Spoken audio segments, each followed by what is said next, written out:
అందరికీ నమస్తే అండి. పవన్ కళ్యాణ్ గారి చిన్న కుమారుడు మార్క్ శంకర్ పవనోవిచ్ 8 సంవత్సరాలు అనుకోండి, 8-9 సంవత్సరాల వయసు.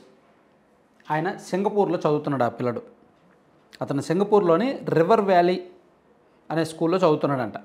సో అక్కడ వాళ్ళని ఒక క్యాంపుకి తీసుకెళ్లారు ఈరోజు.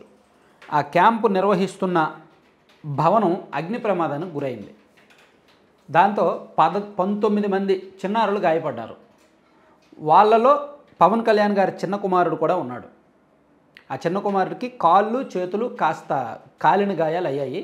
అలాగే ఆ పొగ, దట్టమైన పొగ ఊపిరితిత్తుల్లోకి వెళ్ళిపోవడంతో కాస్త శ్వాస తీసుకోవడం ఇబ్బంది అయింది. ఇమీడియట్గా అక్కడ సింగపూర్ అంటే కొంచెం మెడికల్ ఇన్ఫ్రాస్ట్రక్చర్ అంతా బాగుంటుంది కదా.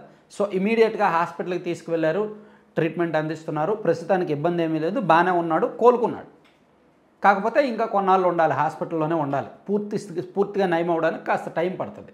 సో ఈ విషయం పవన్ కళ్యాణ్ గారికి తెలిసింది. ఈరోజు ఉదయం 10 గంటలకు పవన్ కళ్యాణ్ గారికి విషయం తెలిసింది.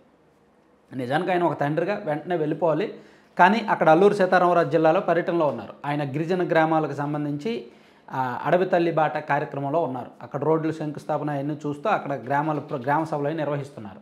సో ఆ పర్యటన ముగించుకొని అర్ధంతరంగా మధ్యలో వెళ్ళిపోవడం కంటే సాయంత్రం ఈ కార్యక్రమాలన్నీ పూర్తి చేసుకొని పర్యటన షెడ్యూల్ పూర్తి చేసుకొని వెళ్తానని చెప్పారంట. సో సాయంత్రం పవన్ కళ్యాణ్ గారు స్పెషల్ ఫ్లైట్లో సింగపూర్ వెళ్తారనమాట. దీనికి సంబంధించి అక్కడ దర్యాప్తు కూడా జరుగుతోంది.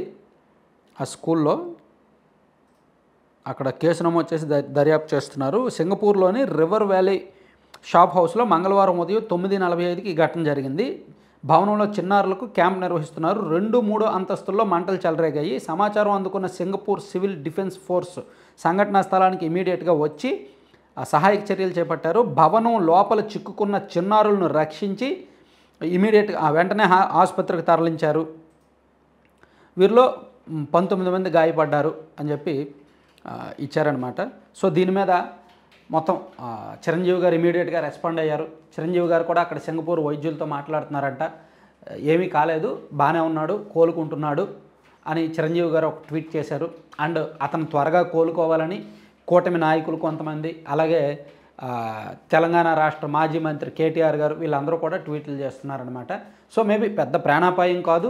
అతని మీద ఎటువంటి సోషల్ మీడియాలో జరుగుతున్న ప్రచారం కూడా నమ్మాల్సిన పని లేదు. పవన్ కళ్యాణ్ గారికి 2 కుమారుడు, యాక్చువల్లీ ఈరోజు పెద్ద కుమారుడు అకీరానందన్ పుట్టినరోజు ఈరోజు. ఆ పుట్టినరోజు వేడుకలకు సంబంధించి సాయంత్రం ఈవెంట్ జరపాల్సి ఉంది. కానీ ఈ అర్ధంతరంగా అది రద్దు చేసుకొని మేబీ ఫ్యామిలీ అంతా సింగపూర్ బయలుదేరుతున్నారు. నాకు తెలిసి పవన్ కళ్యాణ్ గారు అయితే సాయంత్రం ఇమీడియట్గా స్పెషల్ ఫ్లైట్లో వెళ్తారు. సో తర్వాత మిగిలిన వాళ్ళు వెళ్తారేమో.